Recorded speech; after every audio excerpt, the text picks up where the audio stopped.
Well, hi everyone, Sean Humphreys here. Welcome again to this edition of the podcast. Actually, this is video 2 of a series of 3 videos dealing with the notion of financial resilience and specifically looking at what I refer to as traits, abilities, skills, philosophical kind of views that I think are precursor traits that need to be there in our lives to enhance the probability of us achieving our financial goals and objectives. And again, however you define those objectives. If you haven't already done so, I'd encourage you to download the free ebook, The Resilient Professional, that will unpack these strategies in far greater detail for you. So I'd encourage you to download that ebook. So we had left off with some strategies. The last strategy we talked about was the importance of working towards financial literacy and the benefits of that. The next area is more a philosophical kind of perspective, and what I wrote down here in preparing for the presentation was is this notion of knowing the cost of everything and the value of nothing.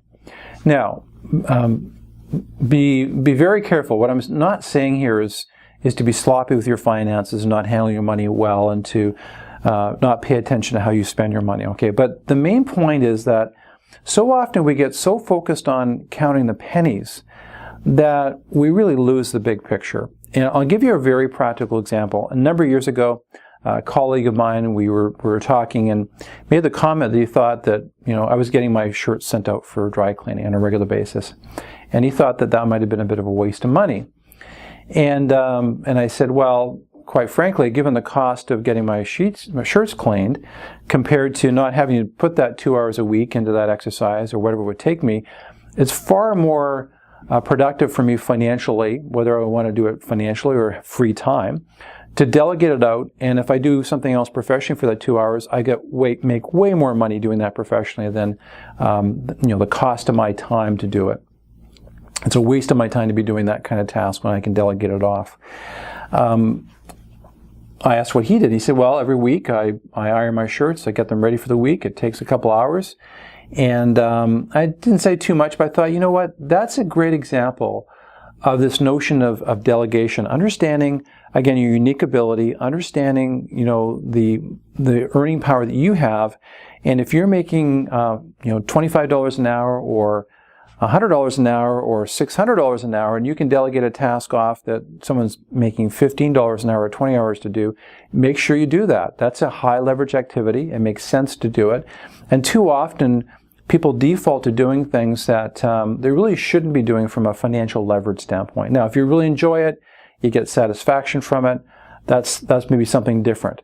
But just be conscious of how you're allocating time. We only have so much time, right, in the day. We don't have so many financial resources. You want to be fairly picky about where you spend your time and how you allocate those resources, because that will have an impact on your long-term financial success. The other part of this sort of, knowing the cost of everything and the value of nothing, or penny wise, pound poor, is a notion of it's kind of like a do-it-yourself kind of approach to life. And again, there's circumstances where that makes sense. But as a professional, embracing the notion that it's worth paying money for coaches, for people to help you in your life, is really, really critical. Whether it's a financial coach or an accounting coach or a health coach, I think that's money well spent because it leverages up your effectiveness. A great example of this is in our industry, and it might sound a little bit self-serving, but I think it's a great example. Angus Reid did a study in 2010.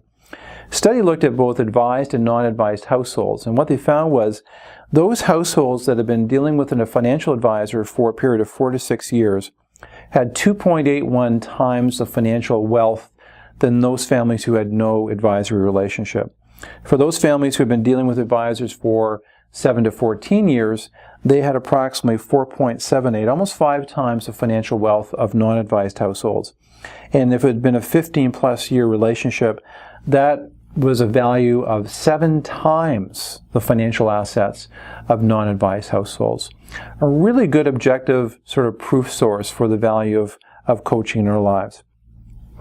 The next point I want to talk about is embrace an entrepreneurial approach and mindset.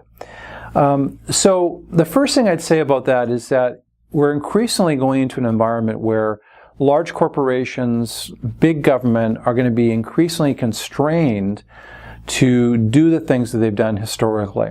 So if you look globally, we've got an aging demographic, We have technology that is basically making us more productive. The amount of people experience, the amount of people hours put into production and different jobs is declining. So what's happening is, overall, we're becoming more productive because of technology. Overall, we're seeing an aging demographic, which is going to create more pressure on the tax system for pensions and health benefits.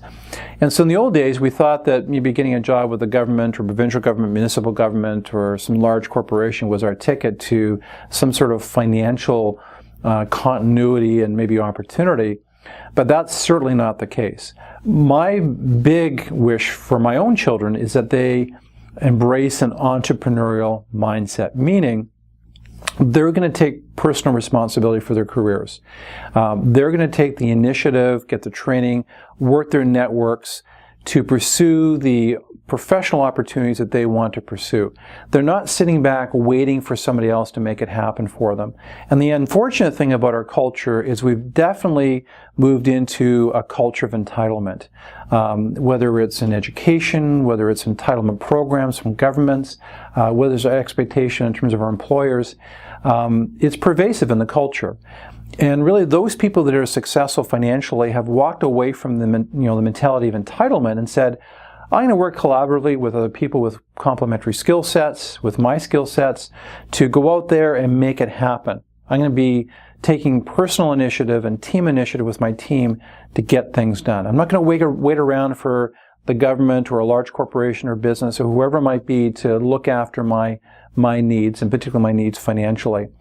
Now, if the notion of entrepreneurship scares you, then and that would be the ideal vision, I think, for the future, if we look at finances, then make sure that you're embracing really what I would refer to as an entrepreneurial company.